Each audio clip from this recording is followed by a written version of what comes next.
Dios fiel. Dilo conmigo, Él es Dios fiel, quien cumple su pacto por 1000 generaciones y derrama su amor inagotable sobre quienes lo aman y obedecen sus mandatos. Padre, gracias por ser tan fiel con nosotros. Gracias porque conforme pasan los días y conforme pasan los años, es evidente, Señor, que tú has estado junto a nosotros. Gracias, Padre, por cuidarnos. Gracias, Padre, por proveer para nuestras familias. Gracias por cuidar y abogar por nuestra iglesia. Gracias por estar con nosotros, incluso en los tiempos oscuros de la vida, en tiempos de enfermedad, en tiempos de muerte. Señor, tú has estado con nosotros. Tú has sido fiel. Tú has cumplido tu pacto con nosotros. Has derramado bendiciones, Señor, sobre nuestras vidas. Y por eso te reconocemos, Señor. Gracias, Padre fiel. En el nombre de Cristo Jesús os decimos amén. ¿Pueden tomar asiento, hermanos? La semana pasada, en nuestra serie, ¿verdad? La semana pasada terminamos con una imagen bien interesante del pueblo de Israel, ¿verdad? La última imagen que vimos de Israel fue la de un pueblo celebrando la llegada de su nuevo rey, ¿verdad? Vimos al pueblo de Israel gritando, ¡viva el rey!, ¿verdad? A pesar de todas las advertencias que Saúl mostró en los capítulos que hemos leído acerca de él, ¿verdad? Vimos a Saúl, ¿verdad? Como este hombre al cual le faltaba seguridad en sí mismo, ¿verdad? Era el hombre que había sido llamado a ser rey, pero que también se escondía del llamado, ¿verdad? Y huía del llamado que Dios había puesto en sus vidas, ¿no? Vimos a un Saúl literalmente escondiéndose en el equipaje. ¿Se acuerdan de esa imagen que vimos de parte de Saúl, verdad? En la que dijo, ¿dónde está nuestro rey? Dijo así el pueblo de Israel. Y pues ahí anda, ¿verdad? Se está escondiendo de ustedes, ¿verdad? Porque estaba huyendo del llamado de Dios para su vida. Esa fue la última imagen que vimos de Saúl, ¿verdad? O del pueblo de Israel, es celebrando la llegada del rey. Y la última frase que leímos ahí en el versículo 27 del capítulo 10 es, ¡viva el rey! ¡Viva el nuevo rey!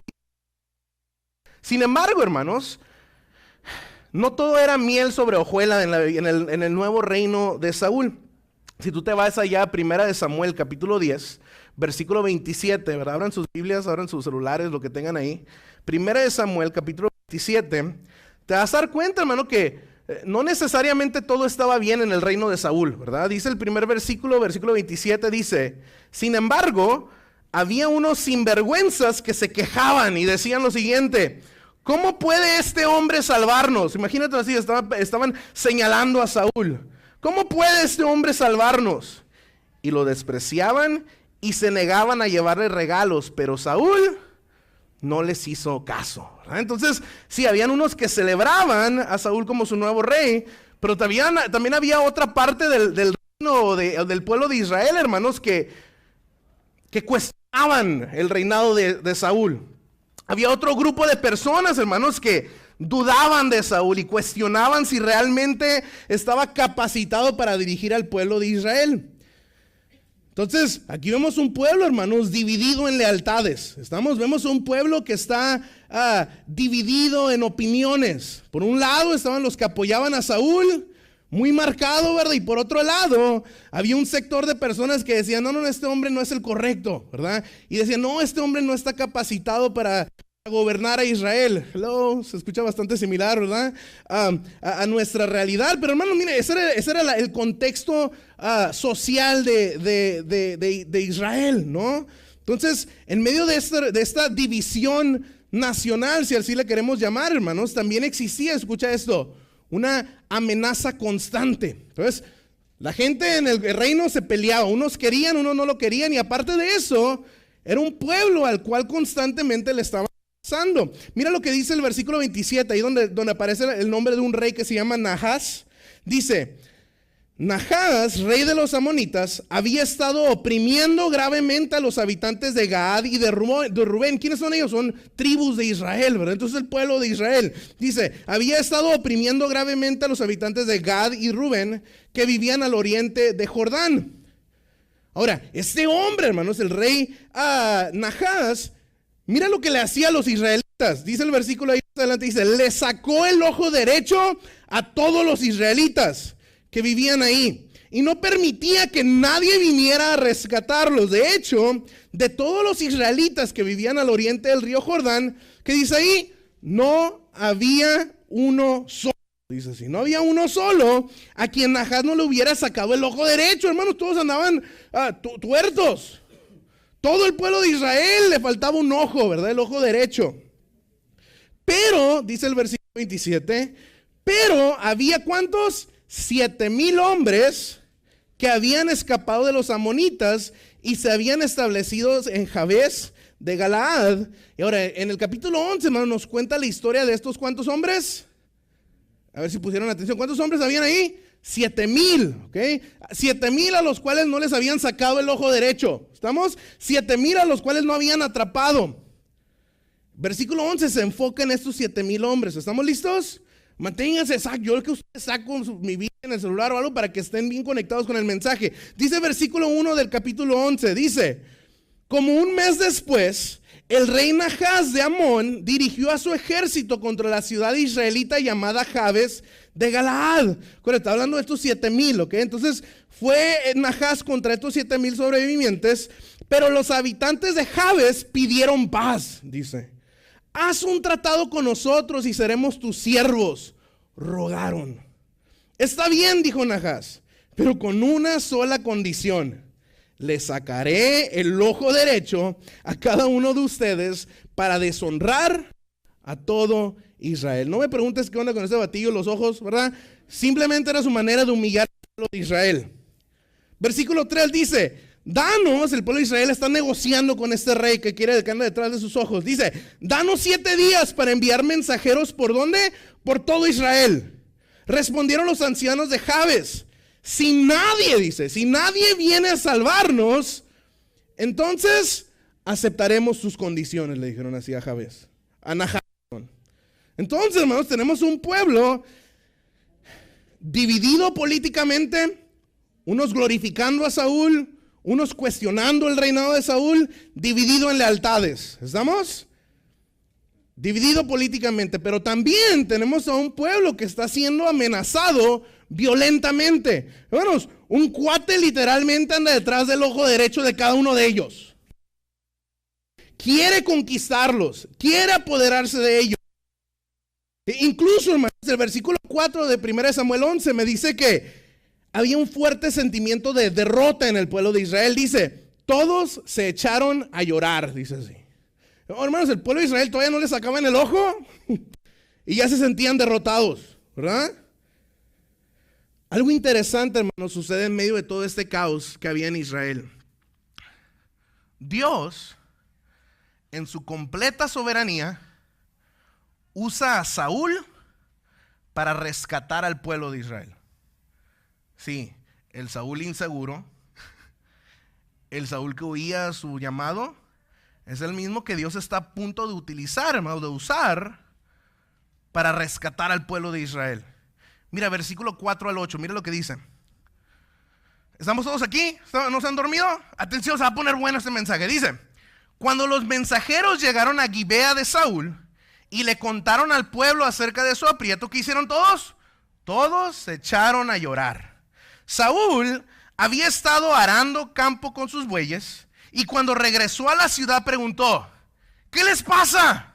¿Por qué están llorando?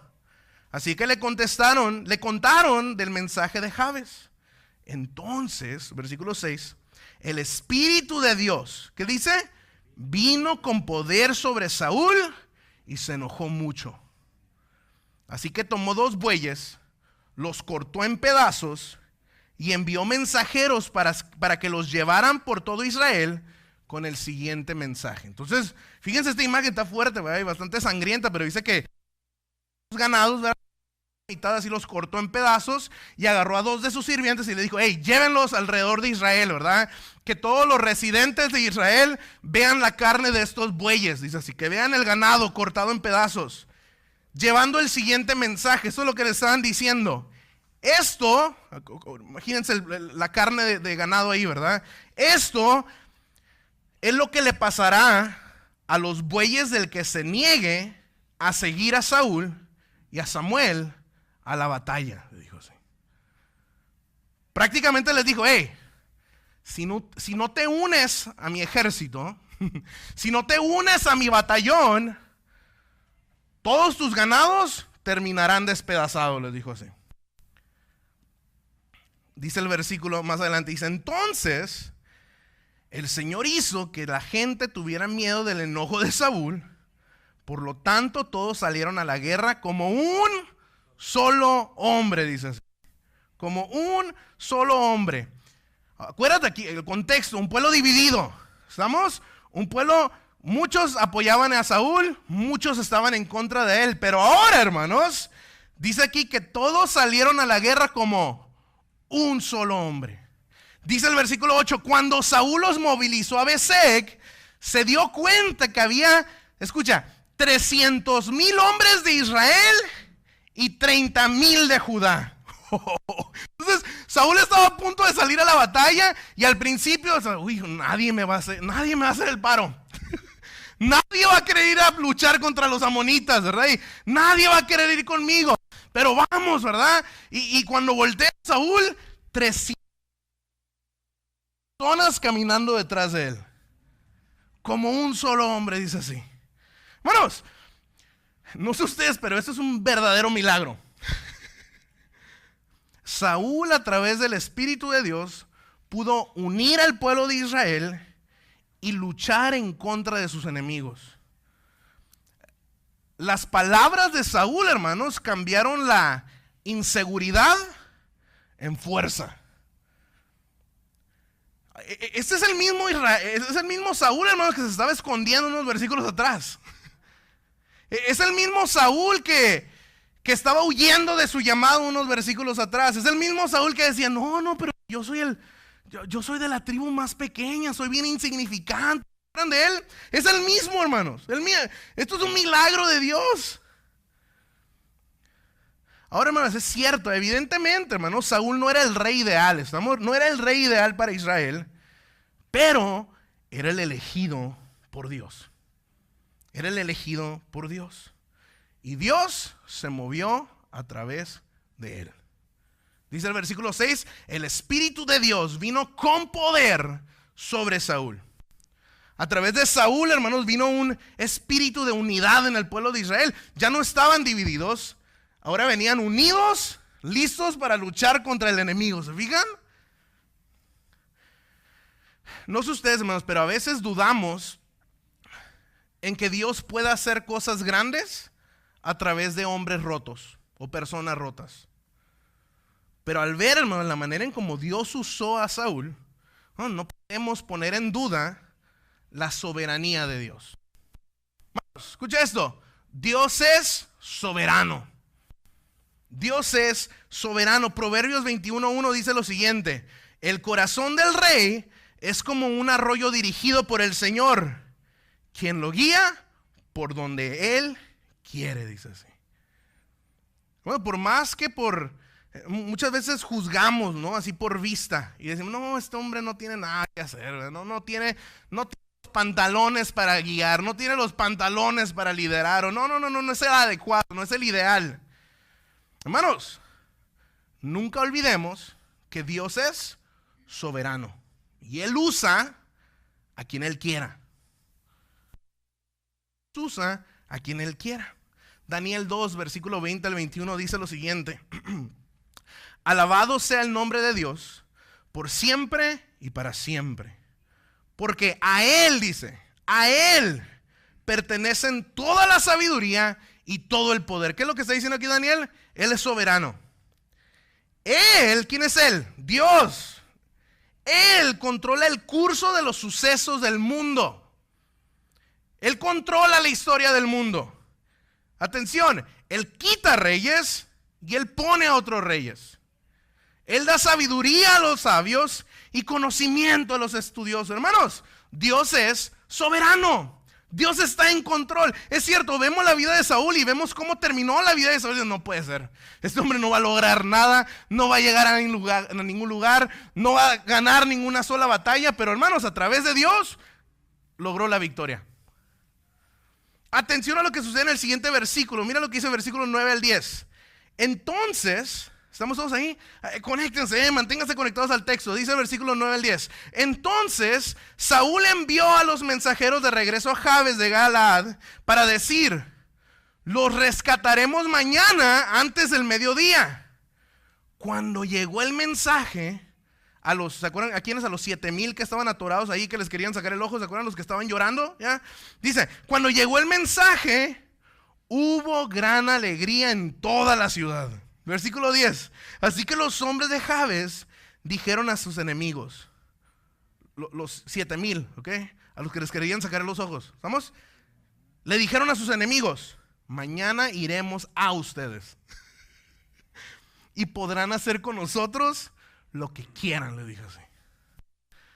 Bueno, dos cosas brincan, así como me brincan del texto. Primero, man, Dios realmente los va a salvar. He really is going to do it. Realmente lo va a hacer. Amigo, quiero que te des cuenta de la bondad de Dios hacia el pueblo de Israel, aunque el pueblo no lo merecía. Hermanos, ¿el pueblo de Israel merecía ganar la victoria? No, hermanos. Hace algunos versículos, el mismo pueblo de Israel fue el que rechazó a Dios como su rey. ¿Se acuerdan que le dijo, no, Dios no es suficiente, queremos a un rey como el resto de las naciones? ¿Se acuerdan de ese Israel? Ellos le dieron la espalda a Dios, ellos se alejaron de Dios. Y a pesar de que no lo merecían, Dios está a punto de darles la victoria. Bondad cuando no lo merecían. En medio, hermanos, de esta situación caótica que experimentaba el pueblo de Israel, Dios luchó por su pueblo. ¿Lo merecían? No, no lo merecían. ¿Los rescató? Sí, lo rescató. Gracia, misericordia, ¿se fijan? De parte de Dios. Ahora recuerda todas, mira, cuando tú leas la Biblia, acuérdate de esto. Atención. Ahí les da una lección de hermenéutica, ¿vale? Todas las escrituras señalan a Cristo. Todas las escrituras señalan a Cristo. Dios es bueno, aún cuando no lo merecemos.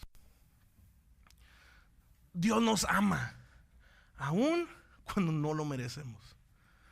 Dios provee, aún cuando no lo merecemos. Dios nos cuida, aún cuando no lo merecemos. Dios nos da, y nos da de más, y derrama bendición sobre nosotros, aún cuando no lo merecemos. Romanos 5:8 dice, mas Dios muestra su amor para con nosotros, en que aún, dice, aún siendo pecadores, Cristo murió por nosotros. Bueno, todas las escrituras señalan a Cristo. Entonces, es algo que me enseñó ahí, me brincó del texto, ¿verdad? Ahí está Jesús, ahí puedo ver a Cristo, ¿verdad? La otra cosa es increíble la manera en cómo la actitud del pueblo de Israel cambió a la hora en que el Espíritu de Dios se activó en medio de ellos, ¿verdad? Dice 1 Samuel 11, 9 al 10, dice, cuando llegó el mensaje, ¿qué pasó? Hubo gran alegría en toda la ciudad. Así que los hombres de Jabes dijeron a sus enemigos, mañana iremos a ustedes y podrán hacer con nosotros lo que quieran. Los que en el versículo 4, hermanos, estaban echados llorando, ¿verdad? Y derrotados. Ahora, hermanos, van con el pecho erguido, ¿verdad? A ver, ¿quién es el enemigo? Hubo un cambio de ánimo, ¿se fijan? Pasaron del temor a estar llenos de confianza porque Dios iba a luchar por ellos. Me encanta esa frase que dice, mañana iremos a ti. ¿Te fijas? No me vas a tener que buscar. No vas a tener que mandar tus hombres y a ver dónde está el pueblo de Israel. No. Nosotros vamos a llegar contigo y cuando lleguemos haces lo que quieras. ¿Qué te dice eso, hermanos? Ahora ya había seguridad, ahora estaban llenos de confianza, ¿verdad? Porque sabían que Dios iba a luchar por ellos. Mira lo que dice el versículo 11 al 15. Dice, pero a la mañana siguiente, Estamos por aterrizar, manténganse, ya me lo llevamos, ya me lo llegamos. Dice el versículo 11, pero a la mañana siguiente, antes del amanecer, ¿quién llegó? Saúl. Saúl llegó con su ejército dividido en 3 destacamentos, 3 cuadros, ¿verdad? Y va llegando con una estrategia militar. Entonces atacó por sorpresa a los amonitas y los masacró durante toda la mañana. El resto del ejército amonita quedó tan disperso que no había 2 de ellos juntos. Versículo 2, entonces la gente clamó a Samuel diciendo, ahora, ¿dónde están esos hombres que decían, ¿por qué debe Saúl gobernarnos? Tráiganlos aquí y los mataremos, dijera así el pueblo de Israel, ¿no? ¿Se acuerdan? Al principio estaba la gente diciendo, no, ¿Saúl qué? Saúl no va a saber hacer nada con nosotros, ¿verdad? Y ahora en el versículo 12 dice, ¿dónde están aquellos que dudaban de Saúl? ¿Dónde estaban aquellos que cuestionaban su capacidad? Tráiganlos aquí, dice el versículo 12. En versículo 13, pero Saúl, este Saúl es el mismo inseguro, el mismo que huyó, es el mismo Saúl, no es otro, no, es el mismo Saúl. Él respondió, nadie será ejecutado hoy, porque este día el Señor rescató a Israel. Oh, aquí se ve, hermanos, otro Saúl, ¿verdad? Es como que, bueno, ese sí es un buen líder, ¿no? El Señor rescató a Israel. Luego Samuel dijo a la gente, vengan, vamos todos a Gilgal para renovar el reino. Así que todos, ¿cuántos eran? 30, más de 300,000, ¿verdad? Todos fueron a Gilgal y en una ceremonia solemne delante del Señor, ¿qué hicieron? Proclamaron rey a Saúl. Después ofrecieron ofrendas de paz al Señor y a Saúl, y todos los israelitas se llenaron de alegría. Hermanos, esta es una victoria como que cambió el rumbo de la historia, ¿verdad? Es una victoria que confirmó a Saúl como rey de Israel. Fortaleció el liderazgo de Saúl en medio del pueblo. Ya Saúl, hermanos, no era más una cara bonita, ¿verdad? ¿Se acuerdan que no era alto, guapo? No, hermanos, después de haber ganado esta victoria, Saúl confirmó su liderazgo. Ahora, hermanos, había demostrado que él no tan solo se miraba bien, sino que tenía inteligencia militar, sabía cómo estratégicamente cuidar del pueblo de Israel. Saúl incluso, hermano, le dio el crédito a Dios, ¿no? Saúl dijo, este es el día, el Señor rescató a Israel. Señala al pueblo de Israel a Dios, te fijas, le da el crédito a él. Es el mismo Saúl, con un liderazgo fuerte. La pregunta, hermanos, que todos nos hacemos aquí es, ¿qué le pasó a Saúl? ¿Qué le pasó a Saúl? Saúl tenía liderazgo. Saúl tenía estrategia. Saúl, hermano, lo que vamos a ver, tenía labia, sabía cómo hablarle a la gente, cómo motivarlos, cómo inspirarlos. Lo más importante, hermanos, es que el Espíritu de Dios estaba trabajando en la vida de Saúl. ¿Qué le pasó a Saúl? Porque todos sabemos cómo terminó la vida de Saúl, todos sabemos cómo terminó el reino de Saúl. Escucha esto. Lo que Dios te entrega en gracia solo se sostiene con obediencia. Aquí está el mensaje, ¿ok? Escuchan. Lo que Dios te entrega en gracia solo se sostiene con obediencia. Amigo, Saúl no fracasó por falta de capacidad. Saúl fracasó por falta de obediencia. Recuerda lo que dijimos al iniciar esta serie. Dijimos, mi hermanos, vamos a estudiar la vida de Saúl, no para juzgarlo, sino para no terminar como él. ¿Estamos? No queremos terminar como él. La vida de Saúl, hermanos, es un recordatorio para cada uno de nosotros de que no debemos dejar que lo que Dios ha depositado en nuestras vidas termine en fracaso por no haber obedecido, por no haber sido temerosos del Señor, por no haber buscado sabiduría de Dios. Mira, me gustaría que por un momento pienses, ¿verdad? En cada una de las bendiciones, cada uno de los talentos, cada uno de los dones que el Señor ha depositado en tu vida. ¿Okay? No me lo digas, no seas presumido, ¿va? Pero piensa en ello. ¿Qué talentos el Señor ha depositado en tu vida? ¿Qué dones el Señor ha depositado en tu vida? ¿Qué bendiciones Él ha dado a tu vida? ¿Ya tienes la lista mental? Ahora haz esta pregunta. ¿Hay o existe alguna actitud en mi vida que es necesario hacerla a un lado para explotar al máximo mi máximo potencial? Tal vez es arrogancia, tal vez es orgullo, tal vez es amargura, tal vez es desobediencia. Recuerda, lo que Dios te entrega en gracia solo se sostiene con obediencia. Otra vez, escucha, no se te olvide esto. Lo que Dios entrega en gracia solo se sostiene con obediencia. Hermanos, no terminemos como Saúl. No terminemos como Saúl. No basta con tener unción.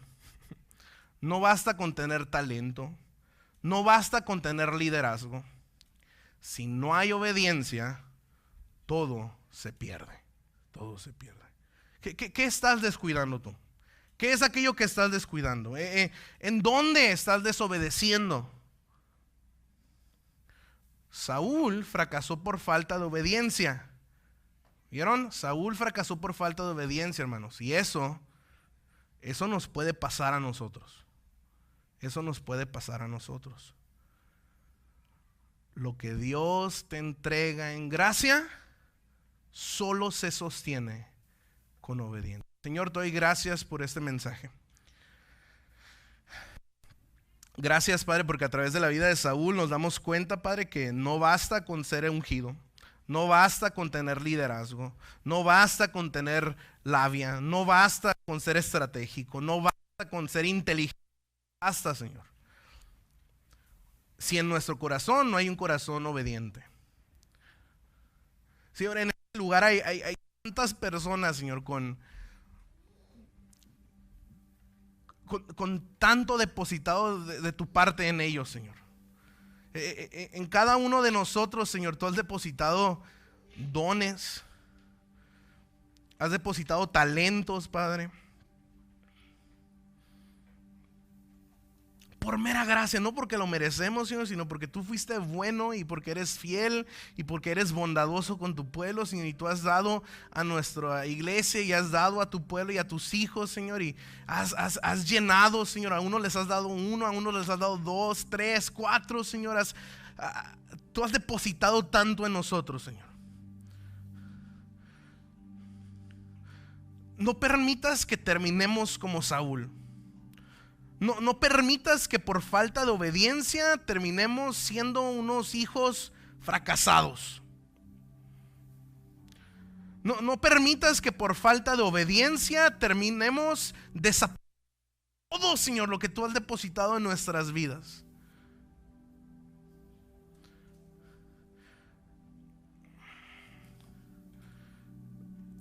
Padre, habla a cada corazón que está en este lugar. Señala, Señor, a cada uno de nosotros, Señor. A cada uno de nosotros señala dónde está aquello, Señor, en lo cual te estamos fallando. Dónde está aquello donde te estamos desobedeciendo. Nos permites terminar como Saúl. Un hombre lleno de talento, un hombre futuro. Un hombre incluso lleno de tu espíritu, Señor, cuyo reino terminó destrozado, Señor. Terminó saliendo por la puerta de atrás porque no fue obediente a ti, porque no fue obediente a tu voz, porque cuando tú hablaste él no hizo caso. Señor, no nos permitas terminar como él.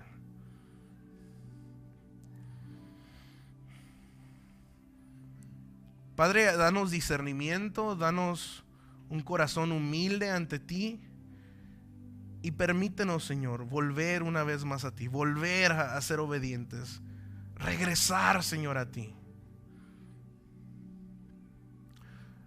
Así con los ojos cerrados, reinclinado tu rostro. Si hay alguien aquí que el día de hoy dijo, ¿sabes que hay tanto en mí que simplemente no estoy poniendo en las manos de Dios y no estoy obedeciendo al Señor? Si hay alguien aquí que el día de hoy dijo, ¿sabes que hay muchas cosas en mí que no estoy entregando, no estoy siendo obediente? Si hay alguien aquí que se siente en esa situación, me gustaría orar por ti, ¿verdad? No te preocupes, nadie te va a ver. Simplemente levanta tus manos, levanta tu mano, me gustaría orar por ti en esta tarde. ¿Hay alguien? Dios te bendiga, Dios te bendiga, Dios te bendiga, Dios te bendiga, mi hermano. Dios te bendiga, ¿verdad? Dios te bendiga, Dios te bendiga. Cada uno de los que levantó su mano, no permitas que pase otro día sin activarte una vez más, sin volver a la obediencia al Señor. Él quiere hacer algo con tu vida, y muchos podrán decir, pero no, estoy roto y tengo muchos fracasos ya en mi historial. No te preocupes, si Dios usó a Él también puede usar tu vida. Él también puede usar tu vida. Padre, por cada una de aquellas personas que el día de hoy levantaron sus manos, Señor, te pido que no dejen pasar mucho tiempo sin volver a ti, sin activarse, sin buscar la mano, Señor. No permitas que ese deseo se apague, Señor, en ellos. Danos a la iglesia, Señor, la sabiduría para poder apoyarle, Señor, en este proceso. Y que juntos una vez más veamos a tu Espíritu trabajar fuertemente en la vida de ellos. En el nombre de Cristo Jesús, todos decimos amén.